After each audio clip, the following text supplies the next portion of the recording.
Though we often think of St. Ignatius of Loyola as the founder of the Jesuits, the Society of Jesus was in fact founded by 10 companions, the most famous of whom, of course, is Ignatius, along with St. Peter Faber and St. Francis Xavier. When the society was officially approved in 1540, these 10 companions took vows, solidifying their companionship in the shared mission of the Jesuits. But long before they were religious companions, they were friends. In fact, Ignatius, Francis Xavier, and Peter Faber were roommates together at the University of Paris. These first companions described themselves as friends in the Lord because their friendship was grounded in their relationship with Jesus Christ, and their friendship lifted them up to be better able to enter into that relationship. So strong was their friendship that St. Francis Xavier had the names of his first companions pinned over his heart during his missionary work in India and Japan as a source of strength to continue the mission God had given him. The story of the first companions resonates deeply with me because I also have a desire to live and work in community, but even more so because I have the unique opportunity to have two of my own college roommates as Jesuit brothers, Ryan Surface and Justin Prom. When we were in college, my friendship with these two men helped me to grow my own faith life. They supported me in my prayer and discernment, and I found that throughout my discernment journey, being with people who share my faith and values was a crucial way in which I could have the courage and the support to follow God's call. Now that we're in the Jesuits, that friendship with Justin and Ryan, of course, continues. Ryan and I will share about our prayer together, we'll watch Marquette basketball together, or prepare music for a community mass. Justin and I, even though we don't live in the same community, stay in touch via phone and email, sharing about our faith life, and Justin will often give me advice on different aspects of Jesuit life that he's experienced that I'm preparing for.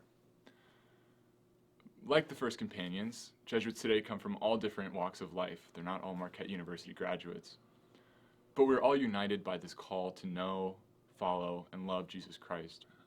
In my class, we have a former journalist, a former chemist, a former Dunkin' Donuts manager. We've got guys with degrees in education, theology, psychology, math, physics, biochemistry, political science, German.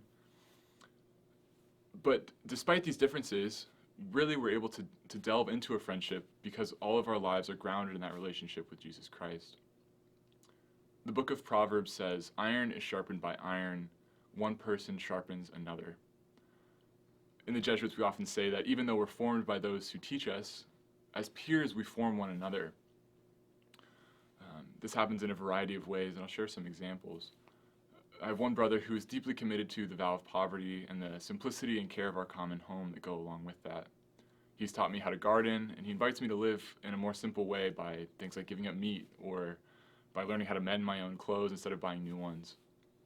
I have another brother who deeply cares about the intellectual life, and through conversations with him, I find myself desiring to foster that in myself, as it is such a big part of our Jesuit charism.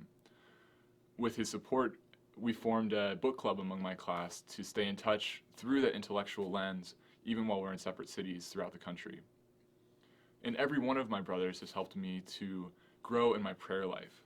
I have never before been in an environment where so many people are so open about their prayer and their faith. On a daily basis, almost, people will say, "Hey, have you done your holy hour yet?" Or, "Oh, I gotta go pray, sorry." Or, "Let's make this hike into our prayer period for the day." These brothers and friends continue to foster that deepening relationship within me, and I pray that as we enter into our friendship in the Lord, like those first companions, we too may grow to follow more closely the mission that God has set before us.